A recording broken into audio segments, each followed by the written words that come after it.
I'll tell you this true story. I've shared it so many times, but I'll need to say this. There was this father who had his young son with him. The father was extremely faithful to the Lord Jesus. This is a true story, my beloveds. He used to go to church every single Sunday and take his son with him without fail.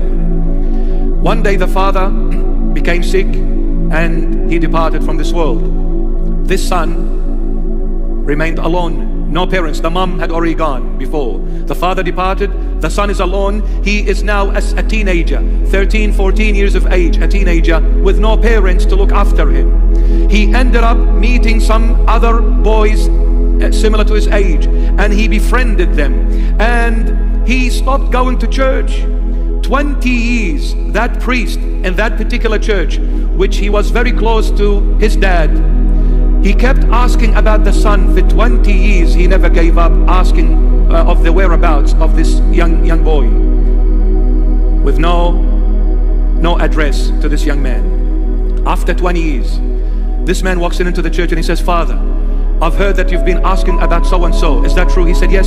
He said, "Do you want to see him?" He said, "Of course." He said, "Here is the address, Father. He lives at this address." Wow. Monday came. The priest ran to that boy's address. He knocked at the door. That boy opens the door. He is a grown-up man now. 20 years have gone by. He is a mature adult man. When he opened the door, he recognized the priest from that childhood of his. He said, "Oh my goodness, Father, welcome, welcome, please come on in. What a lovely surprise this is."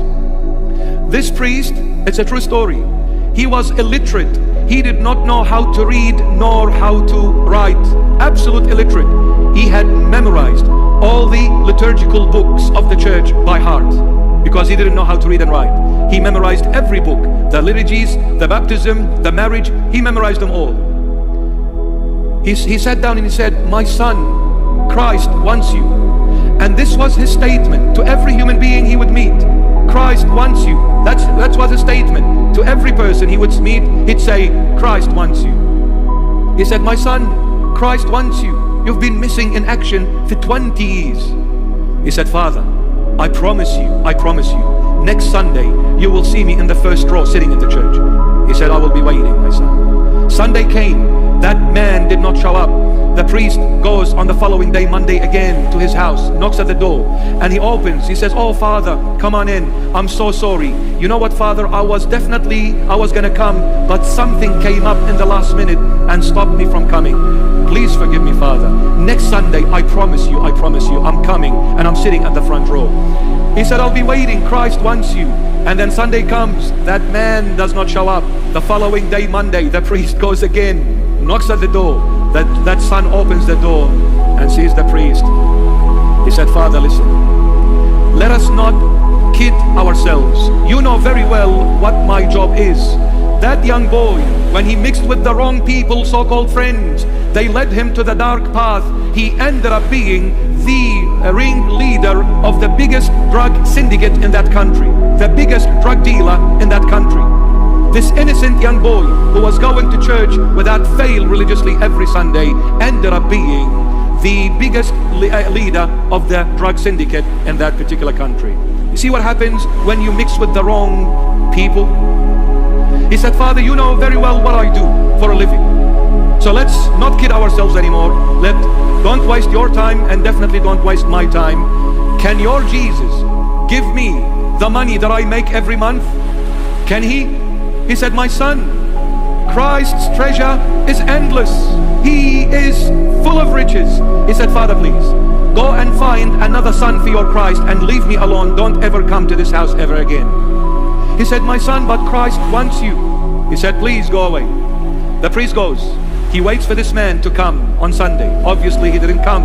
So the priest goes on Monday the following day. He knocks at the door, and apparently this drug dealer was expecting other drug dealers to come to his house, and he gave them this secret knock. That poor priest knocked at the door the exact way of those drug dealers would have done so. This man runs thinking it is the other drug dealers. So he opens the door eagerly, and to his shocking surprise, he sees that poor priest in front of him out of anger and frustration, he punches the priest in the face, knocks him to the ground, and breaks one of his teeth, and blood started coming out of his mouth, from his mouth. The priest was knocked for a few seconds. He got a bit dizzy. Looks like it was big punch. He wakes up, dusts himself off, with blood coming out of his mouth, one tooth missing. He says, "My son, listen, before I go, I'm telling you, this is the last time I will ever come to your house ever again. But the last thing I'm gonna say before I leave, Christ wants you." And he walks away. That very night, the police in that country get that guy, the biggest drug dealer in that country. They grab him, and then he was sentenced into imprisonment for nine years. He was thrown in a dungeon, not even 2 meters by 2 meters, underground, absolutely dark, no windows, no light, no nothing. True story. 9 years he was gonna spend in that little dungeon underground. When he looked from a citadel, from a mansion into a dungeon, he said, "I can't last 9 seconds. Impossible, I'm gonna last 9 years. I'll kill myself." He started bashing on those bars, screaming on top of his voice, "Get me out of here, get me out of here, I can't do it." That prison warden came laughing at him. He said, "Outside you were like a lion. Look at you now, you little mouse. You can scream for as long as you want and as much as you want. You are underground. No one will ever hear you. No one will ever come to your rescue. You will rot like a little mouse in this dungeon." He said, this guy is telling the story himself, true story. He said, "When I sat in that dungeon, absolutely destroyed, he said, I heard a noise in that dark dungeon. I became frightened.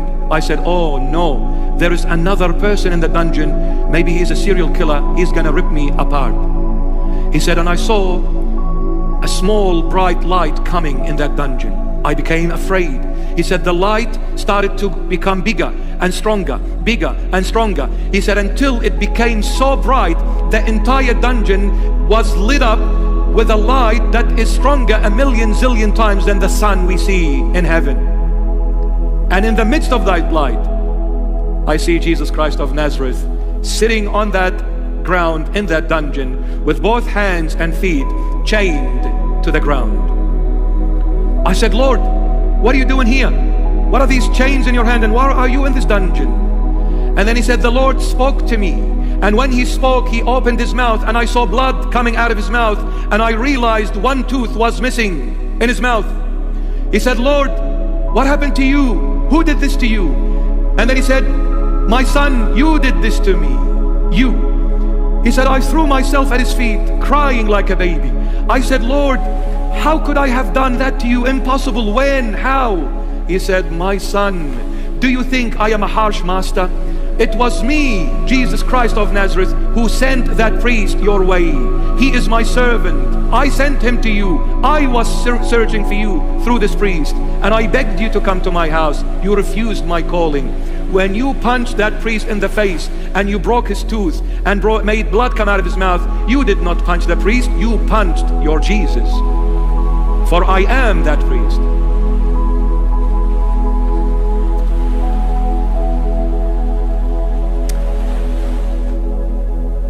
He said, "As I was crying, shedding tears like a baby, I said, 'Lord, forgive me. Lord, forgive me. Lord, forgive me. For I have done all this to you. I, the blind, the miserable person I am. I beg you to forgive me, Lord." He said, "As I was asking for forgiveness, I saw the chains coming out of both hands and feet." And he said, he started rising up and going up and up. And as he was going up, I was saying to him, "Lord, I promise you, when I come out of this dungeon, I am all yours for the rest of my life. Give me that chance, Lord. Give me that opportunity to come back and compensate for every time and moment I have damaged and hurt you, my Lord. Let me heal your wounds." He said, as he was going up, I saw a big smile on his face. He was looking down at me with a huge smile, and he said to me, "I, Christ, want you." The exact words which the priest says to everyone. It was the Lord speaking through him. That man asked for the Holy Bible. He was given a Holy Bible. He lived in a country that was ruled by a different religion. But they brought him the Holy Bible, because when Jesus is with you, no one can stop you. So they brought him the Holy Bible. He spent the 9 years in that dungeon, came out of the dungeon memorizing the Holy Bible from cover to cover by heart. He memorized the entire Bible by heart. And he became one of the most famous preacher ever to exist of his time in that particular country. From the biggest drug dealer to the biggest preacher of the gospel of Christ. How did that happen? Because he went into the prison. He was put to the test. Who threw him in prison? The devil. Who allowed the devil to throw him in prison? The Lord Jesus. When we go through hard times, they can soothe a lot of wounds. They can be a healing to so many issues that we had in our life before. Troubles sometimes are good if we focus on Christ.